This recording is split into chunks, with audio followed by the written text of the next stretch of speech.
Hello, today we're going to be doing my March and April wrap up. It's been quite a feat trying to film today. I don't know why, I've just been not wanting to do it. And then there was a huge fly in my house that was really loud and I had to spend 30 minutes chasing that around trying to kill it. So it's a whole thing today, but we're just going to jump right into it. I read quite a few books, but haven't had the greatest of reading months in March and April, so I'll just preface with that. I do have notes here. I have my laptop because apparently my phone is not going to pull up Google Drive today. So let's just put this in tablet mode so it's a little easier. Okay, so in March, the very first thing that I finished was Icebreaker by Hannah Grace. I gave it 3 out of 5 stars. Why is my computer spazzing out? I don't know. I gave it 3 out of 5 stars. It was okay. Will I read Wildfire? Probably, but I'm not chomping at the bit to get to it. And I'm definitely going to get it from the library and not pay for it. Overall, my feelings were that I just didn't understand why this was so hyped. It's just a young adult. I mean, young adult as in like 20s, not like teens. It is definitely an adult book, don't get me wrong. But it was just a hockey romance and a hockey skating figure skating romance. So I don't really know what the hype was all about. It was okay. I'll read the next one eventually, but not anytime like immediately. The next book that I read in March was Powerless by Lauren Roberts. I actually DNF'd this about 60%, and I just unhauled it literally today. So if that says anything about how I felt about this, first of all, this is YA, and I have found that despite the hype and the premise and everything, the tropes being things that I like, if they're in YA now, I'm probably not going to just not going to gel with them. I need it to be a little more adult to like it. So I really wanted to like Powerless. The premise is very Hunger Games like, which usually is not my thing. I'll be honest. I am not like the biggest fan of the Hunger Games. I don't think it's bad by any means, but it's just not a premise that I'm interested in a lot of the time. The same goes for like school settings for me. The chemistry between the two main characters in Powerless, it's a little weird. Feels a little forced, if I'm being honest. The vibes reminded me of Hurricane Wars, but like less enjoyable for me. So ultimately, I just didn't feel like finishing it.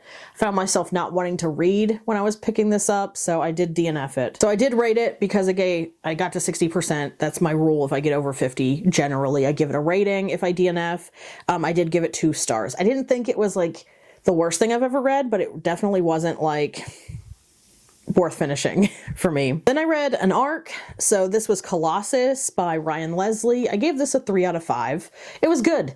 Like, this was just a good time. It was very middle of the road for me. Sci-fi tends to be, but I am trying to branch out a little bit.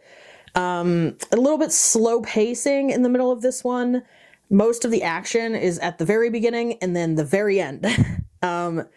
This is definitely creepy, dystopian vibes. So if you like sci-fi where they're like lost in deep space, there's some element of like killer robots or AI or that kind of thing. It also deals with like quantum immortality and parallel universes a little bit. I mean, that's pretty much the whole premise of the story. So if you're into those things, if those are like buzzwords for you, definitely check this one out. I would recommend this one to, I feel like my husband would like this because he tends to like sci-fi more than fantasy. I'm just kind of the opposite. I like fantasy more than sci-fi. So that was good. It was a very good book. I would recommend it. Then I also picked up the audiobook for The Creative Act by Rick Rubin.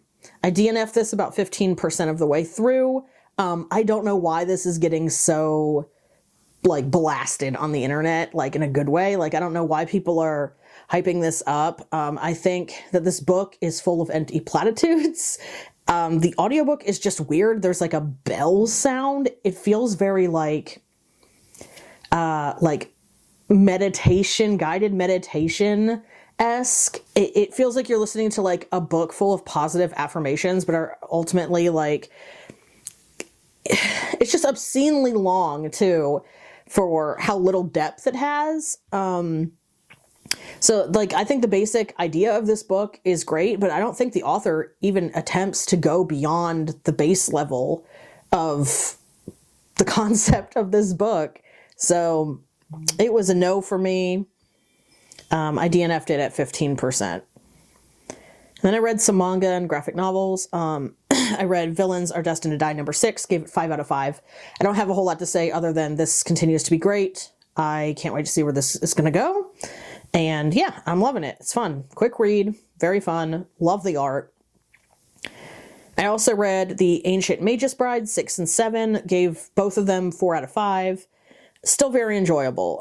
Enough happens in these 2 volumes that I was able to just fly through these. And they're really quick, easy to read. This is kind of on my backlist because there's quite a few out, at this point. I'm kind of behind.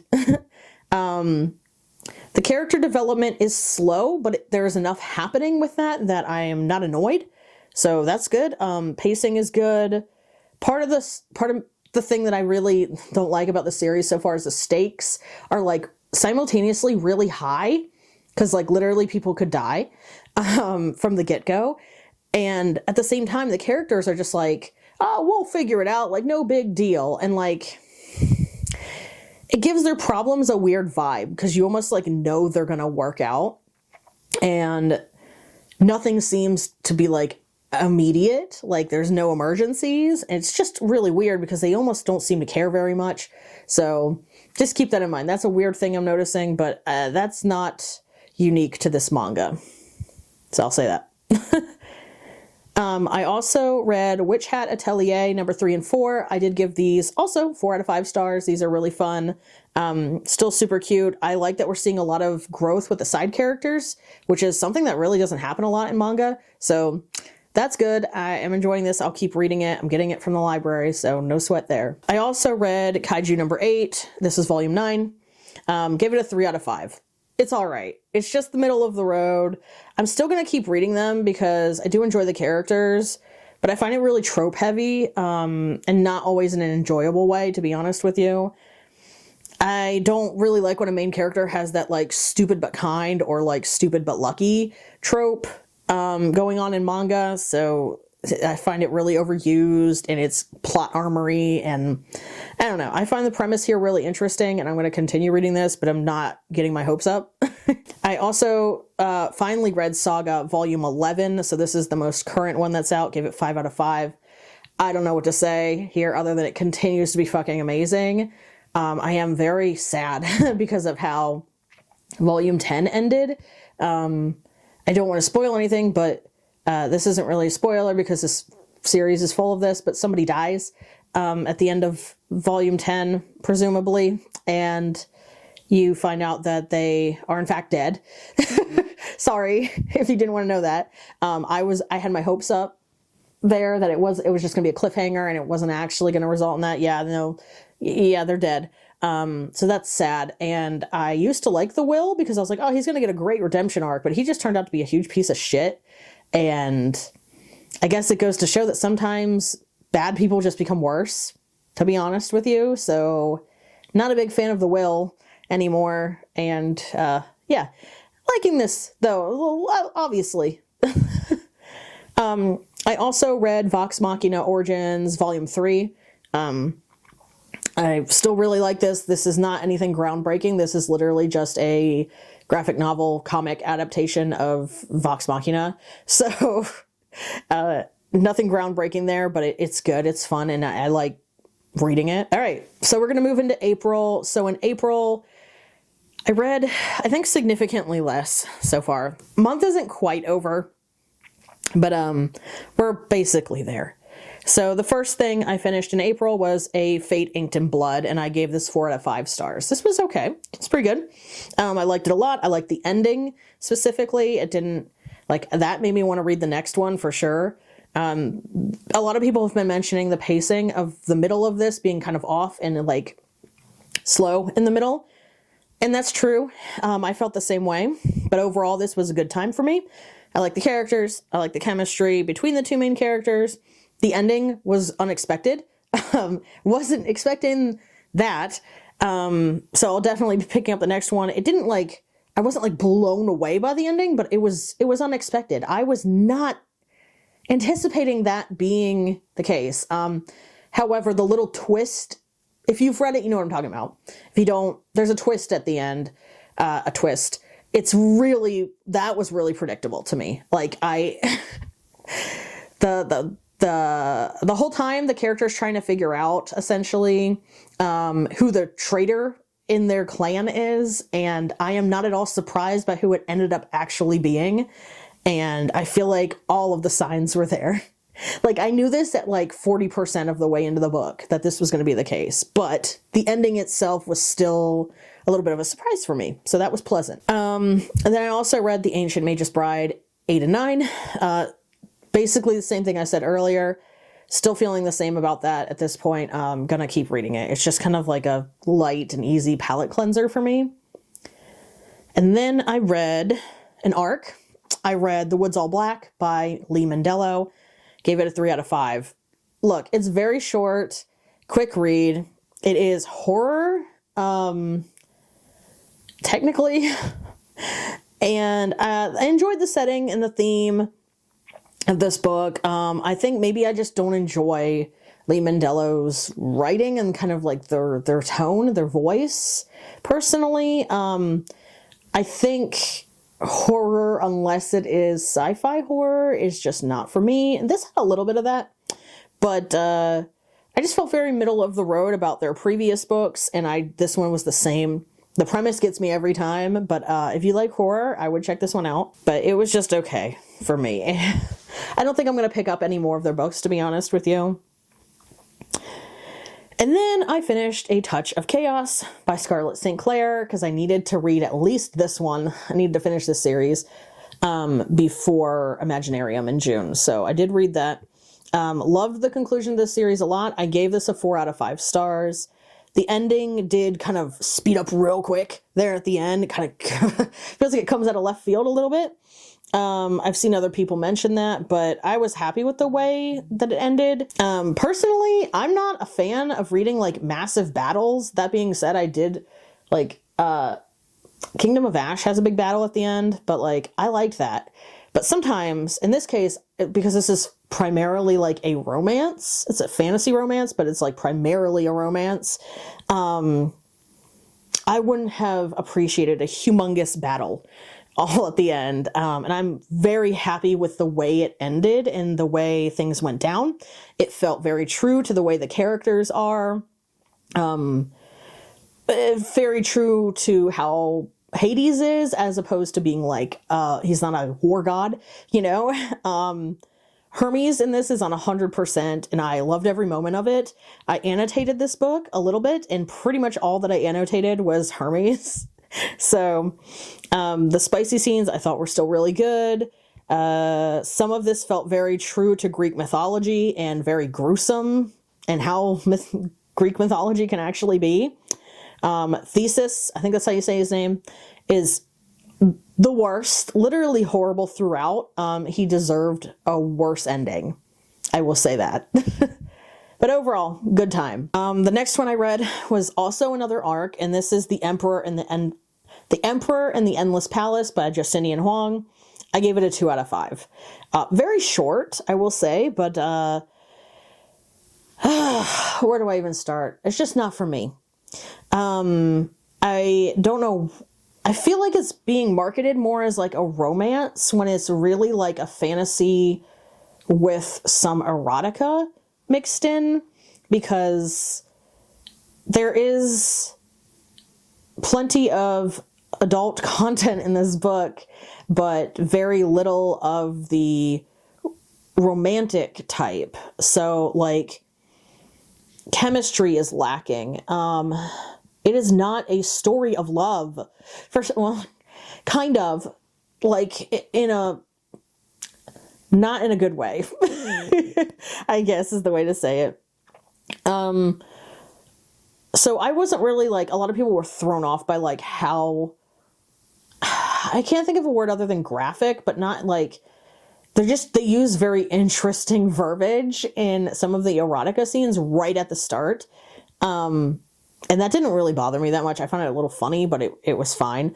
I just found that the story lacked elements that convinced me of the romance between the two characters. A lot of the chemistry was just sexual. It wasn't of like a, romantic nature.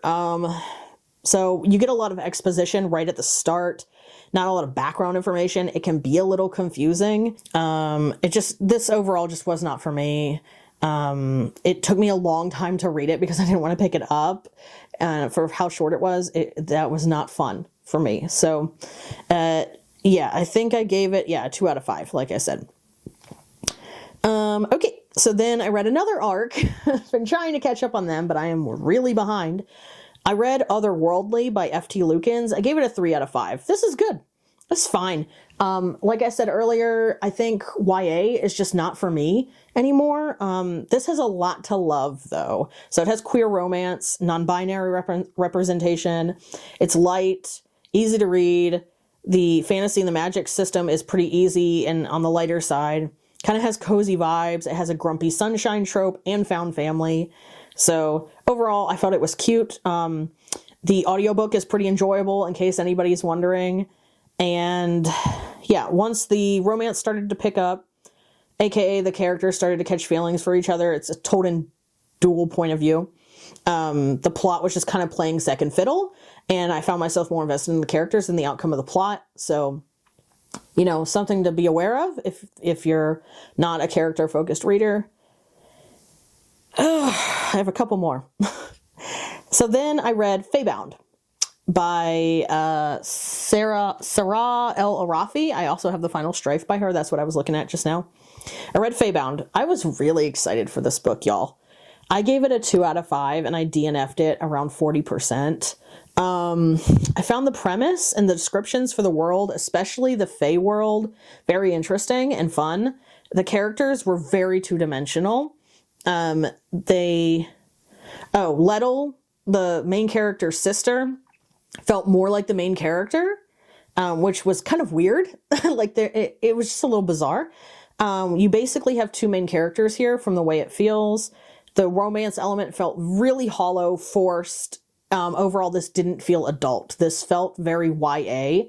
I actually don't understand, other than maybe the graphic content, what exactly makes this adult. Because so much of it was very YA feeling. So I just wasn't a fan. And now I'm worried about the final strife of whether or not I'll like it or not. But we're going to give it a shot anyway. And I did unhaul Feybound. And then I also read Laura Dean Keeps Breaking Up With Me. This is a graphic novel. I gave this 5 out of 5. Honestly, this is nothing groundbreaking, okay? I really loved it. I related to the story a lot, having been through kind of the same type of relationship when I was younger. Seeing the main character struggle to go back and going back and forth with her thoughts and her feelings about her toxic girlfriend was very relatable for me. I just love this. It was a good time. It was a very quick read. I don't know how else to say. I related to this in some aspects, and it was a little moving at parts for me. So this was nice. I read some reviews where people had issues with this, and I get it, but this was just fun for me. I also read The Apothecary Diaries number 11. I don't have a whole lot to say other than this continues to be one of my favorite manga series of all time, and I really need to catch up on the anime, so maybe I'll do that this afternoon. I also read Bad Guy by Ruby Dixon. I just finished this 2 days ago. I read it in 2 days. Very fun. Gave it a 5 out of 5 stars. It got me out of my reading slump, so that's great. And I continue to love Ruby Dixon. She is just great. I mean, if you like monster romances and you're okay with all that, then she's fun. So yeah, I have a couple things I'm in the middle of right now. I'm reading Bookshops and Bone Dust. I'm listening to the audiobook. I unhauled my physical copy because I'll tell you, I am not enjoying the second book as much as I enjoyed the first, and I just don't care to keep them. So I'm also reading The Tainted Cup by Robert Jackson Bennett, and that's going well so far. But I will put them in my next wrap-up because I have not finished them and I probably won't finish them before the end of April. If I do, they'll be in my May wrap up 2 months from now. Anyways, those are all of the things that I read in March and April. Let me know if you've read any of these and how you felt about them down in the comments. As always, thank you guys for watching, and I will see you in the next one. Bye!